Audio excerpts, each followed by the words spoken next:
Moi j'en ai un, c'est un bon ouvrier.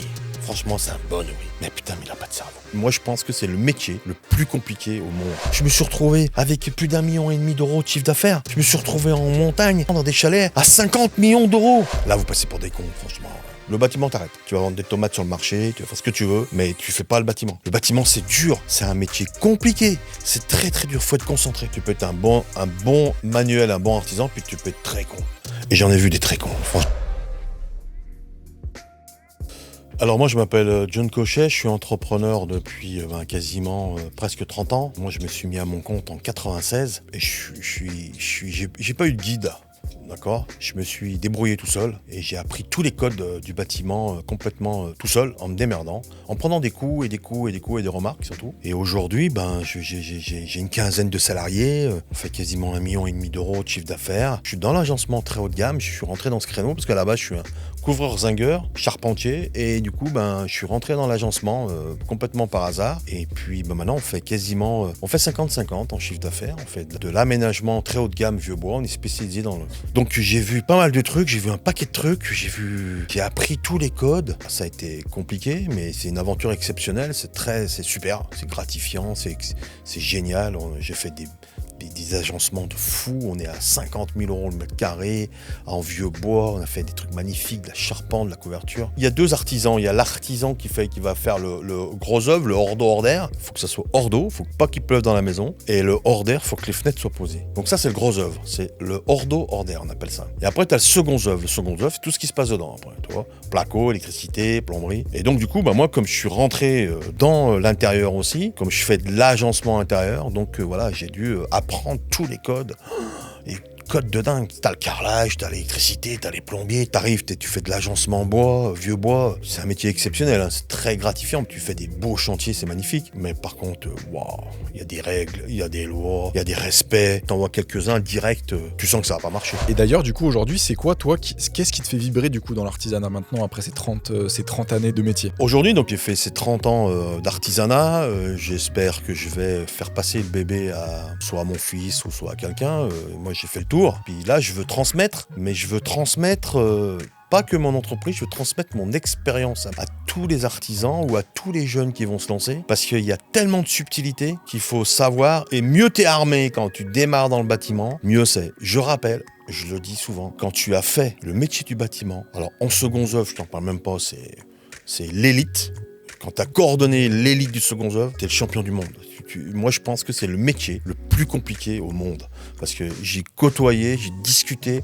Parce que moi, je suis très curieux. Je parlais avec tous mes clients et j'en ai vu quelques-uns qui se noyaient dans un verre d'eau. Et dans ma tête, je me disais, attends, les gars, là, le charpentier gère le temps, la neige, la pluie, les appros, la boue, les salariés qui sont là, qui sont pas là, les charges, l'URSSAF, les devis, les factures, le client qui est pas content, le client qui est content. Mais c'est un truc de dingue. Le bâtiment, c'est un truc de dingue. Donc aujourd'hui, je veux le partager. Voilà, je veux partager cette expérience que j'ai appris. Et surtout, ce que je veux donner, c'est une belle information tout de suite à tous les entrepreneurs et surtout à tous les gamins et à tous les jeunes qui se lancent dans le bâtiment. J'ai sorti un module de conseils. Je forme rien, je vais pas vous apprendre votre métier, je vais pas vous apprendre à compter, je vais vous expliquer comment se comporter devant un client, quelle société il faut créer, quelle assurance il faut avoir, quel conseiller juridique il faut avoir, en cas de difficulté financière, un impayé, de l'argent qui rentre pas, une météo qui va pas, vous faites pas votre trésorerie, tout d'un coup, vous êtes en difficulté, vous voulez pas perdre votre entreprise, que vous êtes engagé, vous avez envoyé des cautions solidaires, comme j'ai dit il y a pas longtemps, vous êtes responsable, vous avez des crédits,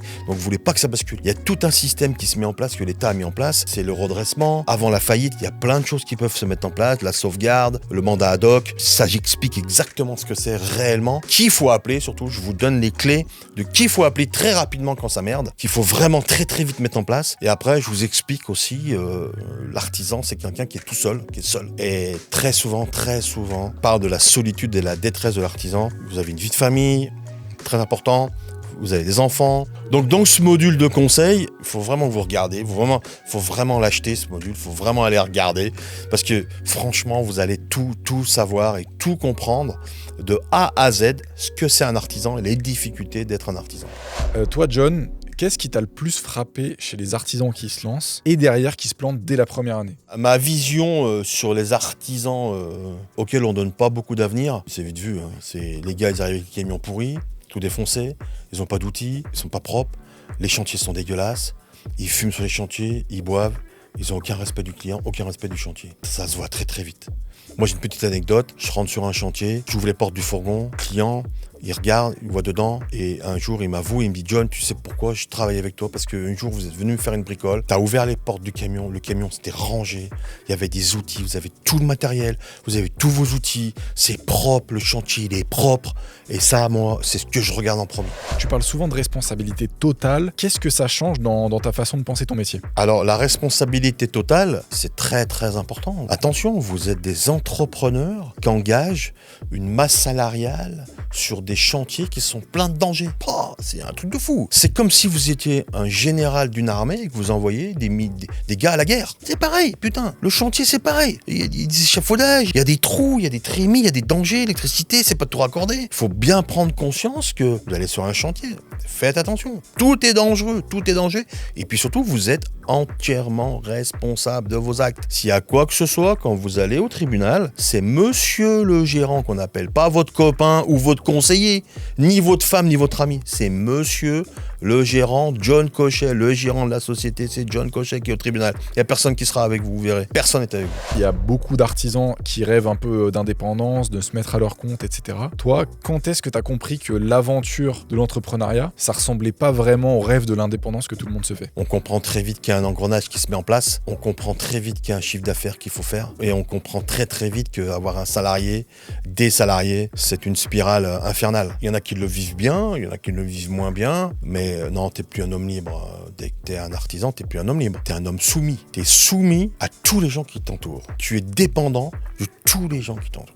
Tu es dépendant du règlement, tu es dépendant des livreurs de matériaux, tu es dépendant de tes devis, tu es dépendant de tes salariés, tu es dépendant de tout. Il faut toujours que tu attendes quelqu'un, tu as toujours quelqu'un à attendre et à patienter. Donc l'entrepreneuriat, non, c'est bien, c'est vrai, vous êtes libre, faites ce que vous voulez, tu vas pas au travail, tu fais comme tu veux. Tu verras à la fin du mois, pour faire des petites enveloppes de 10-15 000 euros, si tu veux prendre un billet de 3 000, tu verras qu'à la fin du mois, un billet de 3 000, il faut faire quand même un peu de chiffre d'affaires. C'est pas... La gestion de ton chantier, faut calculer, faut chiffrer, il faut pouvoir estimer ton temps comme il faut. Les devis, c'est toujours très très compliqué. Tu fais une maison Saturbois, t'as des mètres carrés, tu peux chiffrer, mais quand tu vas sur de la réno, de la réparation, 3 fois sur 10, tu vas te planter, tu vois. 3 fois sur 10, tu vas sous-estimer, tu vois. Tu vas dire, ah, ben ça, je vais y passer tant de temps, et puis t'arrives. Alors après, faire une rallonge au client, lui dire, oui, c'est pas de bonne figure, franchement. Là, vous passez pour des cons, franchement. Allez-y pas pour un billet de 1000 et puis vous avez une facture 3000, ça marchera pas. Hein. Vous pouvez en pigeonner un ou deux, mais alors après, ça court très très vite. Hein. Le bouche à oreille va très très vite. Moi, je voulais savoir, du coup, c'est quoi que les gens sous-estiment le plus quand tu crées ton entreprise et que tu essayes de la gérer? 3 choses que j'aurais bien aimé apprendre tout de suite. Ouais, chiffrer comme il faut, faire les devis comme il faut, les bons ratios. On ne s'est pas tout le temps trompé, mais voilà, c'est quelque chose qui est compliqué à mettre en place, à comprendre. Ce que j'aurais aimé savoir tout de suite quand j'ai démarré, c'est l'engagement et la responsabilité d'un entrepreneur, qui est sans doute moins important quand j'ai démarré que maintenant. Là, les gars, assurance, faites bien attention, la sécurité de vos salariés, la sécurité des chantiers. Parce que là, vous êtes... moi, j'ai découvert récemment que maintenant, il y avait une RC personnelle de l'entrepreneur qui sortait du cadre de votre société. Parce que, donc, une petite anecdote, et ça, c'est cadeau, hein. Mais aujourd'hui, vous avez des salariés, la sécurité sociale a décidé que si vous mettez en danger un de vos salariés, si un de vos salariés avait un accident et que vous êtes en cause, ça rentre plus dans votre décennale ni dans votre assurance. Vous êtes attaqué personnellement en tant que gérant. Donc il vous faut une RC du dirigeant maintenant. Parce que vous êtes attaqué personnellement. Et ça, moi, j'ai flippé. Ça fait une dizaine d'années que je flippe. C'est très très dur parce que le charpentier, il est toujours sur l'échafaudage, il est toujours en danger. T'insistes sur la relation client comme pilier, c'est un gros pilier de ta formation. Qu'est-ce que les artisans, ils comprennent pas vraiment sur l'humain? Alors, quand tu fais une rencontre avec un client, déjà... la posture, c'est le respect de son environnement à lui, saluer tous les membres de la famille et surtout, c'est parler de lui, sur lui, qui il est. Et de toi, on n'en a rien à foutre, tu vois, de ton ego d'entrepreneur. Si t'as appelé, c'est qu'il connaît, il sait, il a un ami qui t'a conseillé. Mais par contre, reste tranquille. occupe-toi, intéresse-toi à son projet, surtout. Pose-lui les bonnes questions. Il va voir très très vite que tu n'en as rien à foutre, ou il va voir très très vite que tu comprends pas ce qu'il veut. Il va comprendre très très vite que voilà, c'est moyen, tu vois. Donc voilà, fais bien attention, parle-lui, cherche à comprendre ce qu'il veut, ce qu'il aime, ce qu'il a envie. Moi, j'ai souvent cette petite phrase dans la déco et dans l'agencement. Des fois, les gens n'arrivent pas à te dire ce qu'ils veulent. Mais moi, je dis aux dames, parce que je m'adresse aux dames, parce que la déco, souvent, c'est les dames, tu vois. Voilà. Mais arrachez des pages de magazine, de quelque chose qui vous fait plaisir, et vous me faites voir. Et on travaille ensemble et on regarde. On regarde ce qui peut s'assembler, ce qui ne peut pas s'assembler. Ouais, soyez vigilants, faites attention, faites-leur comprendre qu'ils sont précieux pour vous, qu'ils ont un projet formidable et normalement tout se passe bien. Voilà. Si vous les respectez, si vous allez dans leur sens, il faut que le client comprenne que vous vous intéressez à son chantier. Soyez sympa, ayez de l'humour, soyez pas trop lourd, buvez pas, fumez pas. Voilà, faites le moins de bruit et d'excellence possible. Voilà, faut être correct.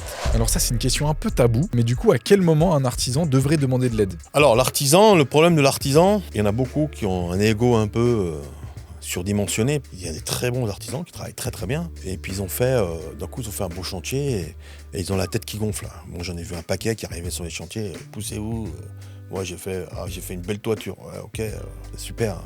Tu peux être un bon manuel, un bon artisan, puis tu peux être très con. Et j'en ai vu des très cons, franchement. Si ça marche pas, si t'as pas de boulot, si t'as pas de chantier, t'as pas de prospect, t'arrives pas à tenir de salarié au bout de 2-3 ans, c'est que t'es pas dans le bon sens. T'as pas de trésorerie, t'es pas dans le bon sens. T'es à découvert, t'es pas dans le bon sens. Ça marche pas. Découvert, si t'es à découvert, c'est que t'es pas bon. Tu prends mon module de formation, tu lis bien tout comme il faut. Commencez pas à lire entre les lignes, parce que je vous connais, vous les artisans. Vous êtes même pas capable de lire un truc 2 lignes à la suite. Lis toutes les lignes une par une. Si dans ces 5 modules, quelques mois plus tard, t'arrives pas à avoir de prospect, t'arrives pas à avoir de salarié, tu te retrouves pas avec du travail, c'est pas bon pour toi. C'est que t'as pas appliqué mes conseils et que c'est pas bon pour toi du tout. Le bâtiment t'arrête. Tu vas vendre des tomates sur le marché, tu vas faire ce que tu veux, mais tu fais pas le bâtiment. Le bâtiment, c'est dur. C'est un métier compliqué, c'est très très dur, faut être concentré. Regardez bien ma formation pour tous ceux qui sont motivés, qui rêvent d'aller dans le bâtiment, qui veulent vraiment réussir dans le bâtiment. Appliquez exactement à la lettre tout ce que j'ai dit, tout ce que j'ai fait. C'est de l'expérience personnelle, j'ai rien lu dans les livres. Moi, j'ai tout appris sur place, j'ai pas eu de guide. Je me suis fait tout seul et je suis parti très très loin et très très haut. Suivez bien tous mes conseils s'il vous plaît et vous serez des très très bons artisans. Moi j'imagine que tu as fait plein d'erreurs. Dans toutes ces erreurs que tu as faites, il y en a certaines qu'il faut absolument pas refaire. Quelles sont ces erreurs-là? Donc ne faites pas les erreurs que j'ai faites, elles sont dans mon module. Elles sont dans ma formation. Toutes mes erreurs sont dans ma formation. Vous pouvez pas y échapper, je les ai toutes faites. Je suis parti tout seul, je me suis mis tout seul, je me suis retrouvé avec 15 personnes. Je me suis retrouvé avec plus d'1,5 million d'euros de chiffre d'affaires. Je me suis retrouvé en montagne à faire de l'agencement dans des chalets à 50 millions d'euros. Donc si moi, j'ai pas l'expérience du terrain, personne n'a.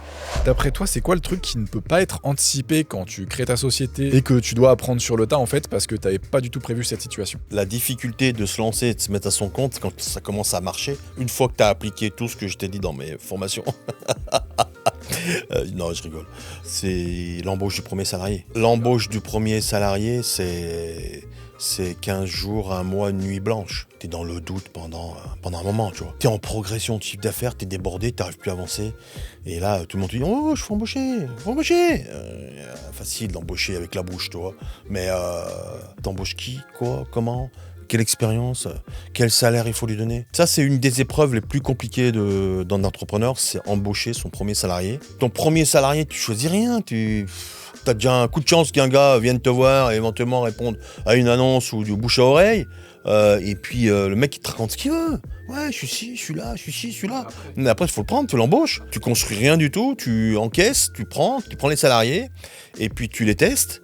Tu les mets en œuvre et puis tu te dis ah bah tiens lui il comprend ça, ah bah tiens lui il comprend mieux ça, ah bah lui je lui ai dit un truc il l'a fait tout de suite, ah mais lui je lui ai dit un truc il l'a pas fait, il a rien compris. T'en fais un, t'en fais deux et après t'as le troisième qui arrive et puis tu sens voilà tu mets à l'épreuve, tu vas le jeter sur un chantier, tu vas le jeter sur un truc, il va te sortir le produit, il va te sortir le chantier, il va être poli, il va être courtois, il dit ah tiens peut-être un mec qui peut peut-être coordonner un peu. T'as des gamins, t'as des gens, t'as des salariés qui arrivent, ils vont être des bons ouvriers. Mais moi j'en ai un, c'est un bon ouvrier. Franchement, c'est un bon ouvrier. Mais putain, mais il a pas de cerveau. Il réfléchit pas. Il réfléchit, il est monotage, tu vois. Il regarde, il fait hop, il regarde pas ce qui se passe par terre, en haut, demain, qu'est-ce qui va se passer. Il arrive le matin à 7h30, je lui dis, qu'est-ce qu'il te faut aujourd'hui? Ah, bah, tu vas faire quoi? Ah, putain, mais réfléchis, putain. Les protections, les machins. Donc tu peux avoir des bons ouvriers minutieux et qui ne vont pas réussir à coordonner quoi que ce soit. Donc il faut tester, tu es obligé de tester. Tu prends, tu testes. C'est comme je dis à mes petits apprentis. L'autre jour, j'ai une petite classe de gamins qui sont venus, ils étaient 18. Ils venaient, ils sont venus à l'atelier. Les gamins cherchent un peu leur voie. Ils ont 14, 15 ans. Oui, mais alors, comment ça marche si, voilà, pour devenir un bon ouvrier? Je dis, pour devenir un bon ouvrier, déjà, nous, on va te tester. On va t'amener. Tu vas venir, tu vas à 15 ans, on va te faire balayer l'atelier. C'est un test, le balai. Tu balayes l'atelier comme il faut. Déjà, tu tiens le balai comme il faut. Déjà, une posture. Balayer, c'est une posture, putain. Tenir le balai, c'est avoir une posture. C'est énergique, faut envoyer vraiment la poussière. T'es pas en train de caresser le sol. Et du coup, si une fois que tu as passé le balai, c'est propre. Et là, dans mon cerveau, ça dit, tiens, le gamin, je lui dis de faire ça, c'est fait, tu vois, nickel. Après, je lui dis, tiens, va ranger la pile de planches. Là-bas, le gamin, il va ranger, c'est bien fait. Après, je dis au gamin, tiens, tu vas prendre la visseuse, tu vas me visser une vis ici, visse fort la planche là. Il m'a bien vissé la planche. Et au fur et à mesure, je te donne des responsabilités. Et tout doucement, tu montes en grade. C'est comme ça qu'on avance. Et pareil dans les salariés. Le salarié, il arrive, je lui dis, tiens, pose-moi un bout de cheneau ou tiens la ficelle. Si le mec, il est bon, à l'aise. Tiens, mets la planche là, mets l'échafaudage. Il fait comme il faut. Tiens, lui, il sait faire l'échafaudage. Toi, ça rentre dans ta tête. C'est bon, je peux l'envoyer pour faire un échafaudage en conformité. Le deuxième, pareil. Et puis au fur et à mesure, tu constitues ton équipe comme ça. Tu dis, lui, je peux lui faire ça. Lui, je peux pas. Lui, je peux lui faire. Voilà. Et puis tu dis, tiens, lui. Le chef d'équipe, tu le sens. Quelle est sa posture? Comment il se présente? Comment il présente le problème? Comment il présente au client? Qu'est-ce qu'il dit au client? C'est bien aussi quand ils sont avec toi. Tu vois un peu leur attitude. S'ils rigolent, s'ils plaisantent, s'ils disent des conneries. Alors tu dis putain, lui, je peux pas l'envoyer sur un chantier parce qu'il va me dire des merdes, tu vois. Il va pas être correct, ça va pas le faire. Ça monte crescendo, tu vois. Mais tu es obligé de tester. Les gars, ils te disent oui, moi je sais. Ouais, ok, tu sais. Alors tu sais, comme j'ai souvent l'habitude de dire ça, c'est que moi j'ai la PAC, j'ai le brevet de chute libre. Un jour, je plie mon parachute et je dis à mon coach, je lui dis c'est bon, t'inquiète. Il me dit, t'as vérifié, c'est bon, je dis t'inquiète, fais-moi confiance. Mon coach, il me regarde, il me dit, moi la confiance, je la donne pas, je la retire. Donc, tu es obligé de faire confiance. T'as quelqu'un qui vient vers toi qui dit, moi je sais. Ah, tu sais? Vas-y, on va tester. Donc tu fais un essai, ça marche pas. Et puis de toute façon, quand t'as des mauvais éléments ou que t'as des gars qui fonctionnent pas, la sélection naturelle, elle se fait toute seule. Les mecs qui sentent pas à l'aise, ils s'en vont, ils restent pas. Avant, tu faisais une carrière dans une boutique, tu faisais un métier. Maintenant, les gamins, ils veulent faire plein de métiers. Les mecs, ils viennent essayer, ils viennent tenter. Normal, ils ont le droit. Il y a beaucoup qui viennent, qui disent non, c'est pas pour moi. L'extérieur, c'est pas pour moi. Je préfère l'atelier. Alors, le métier charpentier, menuisier, c'est un métier passion. Les mecs qui veulent le vrai, les mecs qui ont vraiment envie, ils veulent bouger, ils veulent tourner, ils veulent voir autre chose, ils veulent faire autre chose. Ils veulent vraiment voir beaucoup de choses. Il y a un turnover important. Et par contre, maintenant, pour trouver des gens qualifiés, c'est compliqué. Le charpentier, notre métier à nous. Après, les autres.